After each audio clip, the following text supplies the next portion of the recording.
Hello, let me put this down. I was going to record this reflection in the garden, but it's raining outside, so I'm in my garage. Few Christians living in the developed world have ever experienced Easter like the one that we've just had. At the same time, however, this Easter has given us a great opportunity to identify a little bit more closely with the doubts and the fears that were felt by those very first disciples, and with their experience of the resurrection that is depicted in this week's gospel reading. I do hope that you'll get to read that today. And like the disciples, we're hiding away behind locked doors for fear of the potential danger that is posed by the people outside. And just like those disciples, so for us, the everyday interactions, which we too easily take for granted, are currently denied us, and in the mundane but reliable routines of work and of school and of appointments and activities, of shopping and socializing, which are no longer available to us, we're wondering what's going on. For the disciples, contact with the people outside carries the risk of injury or even death. But for us, such contact may lead to severe or even fatal illness. And many of us have had to cancel plans and projects, or at the very least put them on hold. We've all had eagerly awaited parties and holidays, football matches and performances that have been postponed at the best and just abandoned at the worst. And we may feel justifiably disappointed, depressed, devastated. And these emotions are pretty much what the disciples were feeling too. We should not feel guilty about them.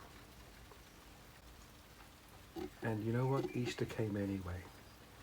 We couldn't cancel it. We couldn't put it on hold. We can't postpone it. We can't ask for a refund. There it was, fixed in our calendars, the 12th of April 2020. And like it or not, whether we were in the mood for it or not, Easter comes anyway. Just like Jesus.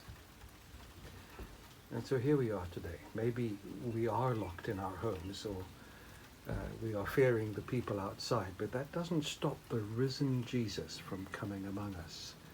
You need to look at Matthew 18 to figure that out. We may find it's hard to believe that he's with us, especially in times like these, but then so did the disciples, especially that one called Thomas. The marks of Jesus' wounds proved to Thomas that the Jesus who had appeared to the disciples in their doubt and their fear was the same Jesus who had been nailed to the cross, that the same Jesus who is willing to die to show us the height and the width and the depth and the breadth of the love of God is willing to come to us in our time of doubt and need. Jesus' suffering and his death are not the end of the story. They weren't the end of his story, and they aren't the end of ours. Pray with me. God of love, by your Son's unexpected, amazing resurrection, you show his followers that suffering and even death are not the end.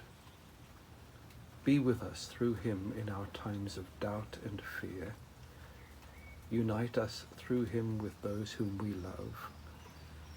And then when the darkness is gone, raise us through him to new life. And this we ask through the same Jesus Christ, our risen Lord. Amen. And I just wish you and whoever is in your household God's blessings, and stay safe. Stay out of harm's way. And remember, you can contact us if you have anything that you need. God bless.